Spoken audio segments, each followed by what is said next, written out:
आइए जानते हैं आज की कुछ प्रमुख अंतर्राष्ट्रीय खबरों को। उससे पहले एक नजर आज की हेडलाइंस पर। ईडी के एक्शन पर रोक लगाए, पूछताछ से पहले अरविंद केजरीवाल की दिल्ली हाई कोर्ट में नई अर्जी।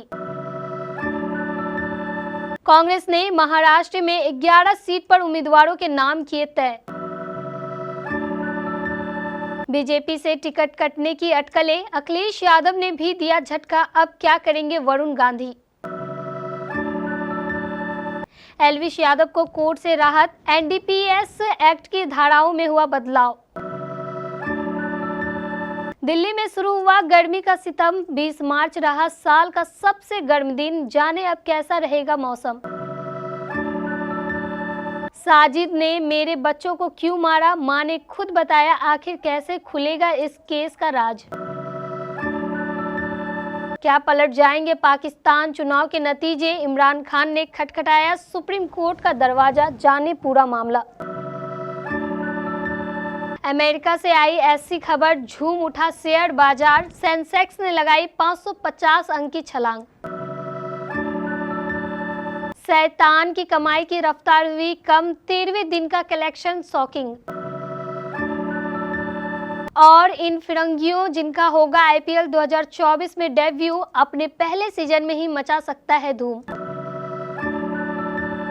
दिल्ली के मुख्यमंत्री अरविंद केजरीवाल ने दिल्ली हाई कोर्ट में नई याचिका दायर की है। केजरीवाल के द्वारा दायर की गई ताजी याचिका में हाई कोर्ट से मांग की गई है कि ईडी को कोई दंडात्मक कार्रवाई नहीं करने का निर्देश दिया जाए।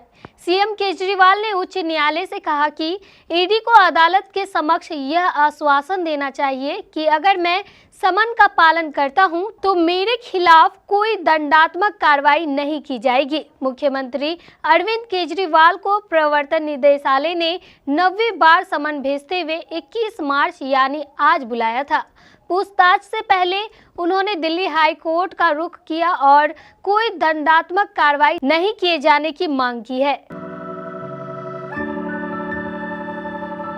महाराष्ट्र में कांग्रेस गुरुवार को लोकसभा चुनाव के लिए शिवसेना और शरद पवार के गुट के साथ सीट बंटवारे को अंतिम रूप देगी। इस चुनाव में कांग्रेस राज्य की लगभग 19 सीटों पर चुनाव लड़ेगी। सूत्रों ने बताया कि अलग अलग सहयोगियों के साथ अब तक हुई बातचीत के अनुसार शिवसेना के 23 सीट पर चुनाव लड़ने की संभावना है और एनसीपी का शरद पवार गुट 6 सीट पर अपने उम्मीदवार उतारेंगे। महाराष्ट्र में 48 लोकसभा सीट है, जो उत्तर प्रदेश के बाद सबसे अधिक सीट है। लोकसभा चुनाव की तारीखों के ऐलान के बाद सभी राजनीतिक दल एक्टिव हो गए हैं। इसके चलते सभी दल अपने अपने उम्मीदवारों की घोषणा कर रहे हैं। केंद्र में सत्तारूढ़ भारतीय जनता पार्टी भी चुनाव के मद्देनजर उम्मीदवारों की तीसरी सूची पर विचार मंथन कर रही है। इस बीच समाजवादी पार्टी ने 6 और सीटों पर उम्मीदवारों का ऐलान कर दिया है। इनमें संभल, बागपत, गौतम बुद्ध नगर, पीलीभीत, घोसी और मिर्जापुर शामिल है। पार्टी ने पीलीभीत से भगवत शरण गंगवार को टिकट दिया है। इसके साथ ही उन अटकलों पर भी विराम लग गया है जिनमें कहा जा रहा था कि बीजेपी नेता वरुण गांधी को समाजवादी पार्टी से पीलीभीत के प्रत्याशी बनाया जा सकता है। ग्रेटर नोएडा की जिला जेल से एलविश यादव को सूरजपुर कोर्ट में एक बार फिर लाया गया। एलविश पर लगी धाराओं को संशोधित करने के लिए लाया गया था। एलविश के साथ आज गिरफ्तार हुए उसके नजदीकी विनय और ईश्वर को भी एसीजीएम 1 की कोर्ट में पेश किया गया, जहां से 2 आरोपियों को 14 दिन की न्यायिक हिरासत में भेज दिया गया है। एलविश को पहले ही 14 दिन की न्यायिक हिरासत भेजा जा चुका है। बता दें कि बुधवार शाम फिर से एक बार एलविश यादव को भारी सुरक्षा के बीच सूरजपुर न्यायालय में पेश किया गया।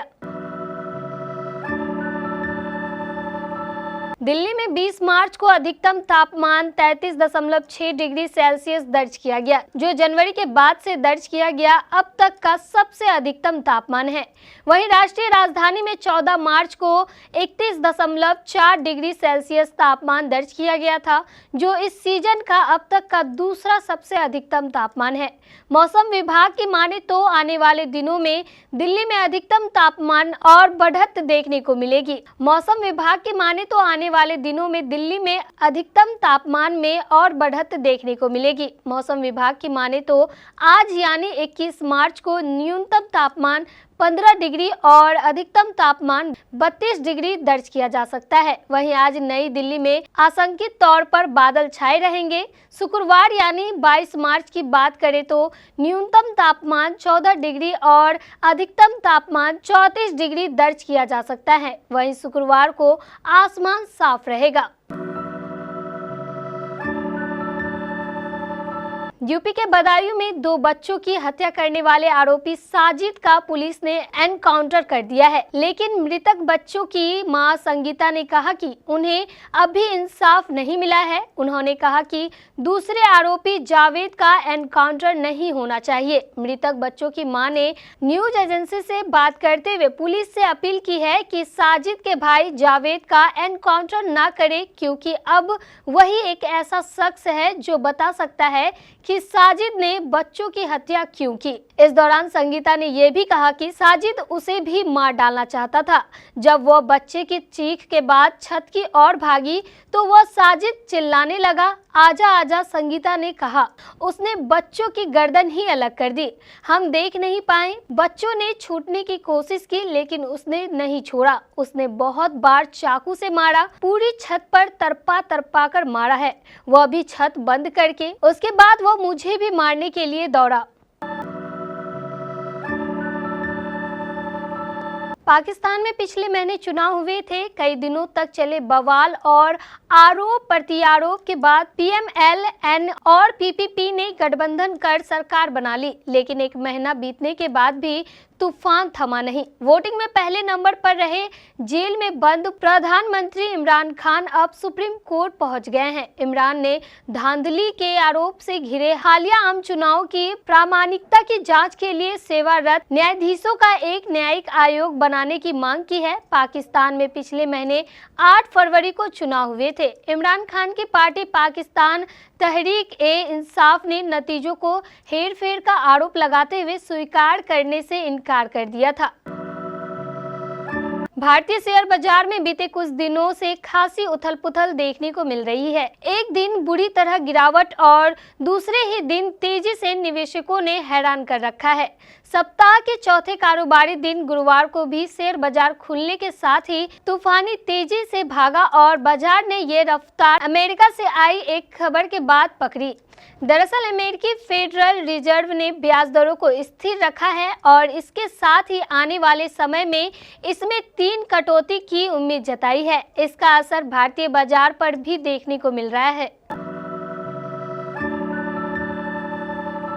अजय देवगन की हॉरर थ्रिलर फिल्म शैतान का सिनेमा घरों में तहलका मचा हुआ है। यह फिल्म ऑडियंस को काफी पसंद आ रही है और इसी के साथ शैतान धड़ल्ले से नोट भी छाप रही है। यह फिल्म 100 करोड़ का आंकड़ा पार कर चुकी है। शैतान की कमाई रफ्तार धीमी हुई है, लेकिन फिर भी ये करोड़ों रुपये हर रोज बटोर रही है। सैकनिल की अली ट्रेंड रिपोर्ट के मुताबिक शैतान ने रिलीज के 13वें दिन 2.75 करोड़ रुपयों की कमाई की है। इसी के साथ शैतान का 13 दिनों का कुल कलेक्शन अब 111.80 करोड़ रुपए हो गया है।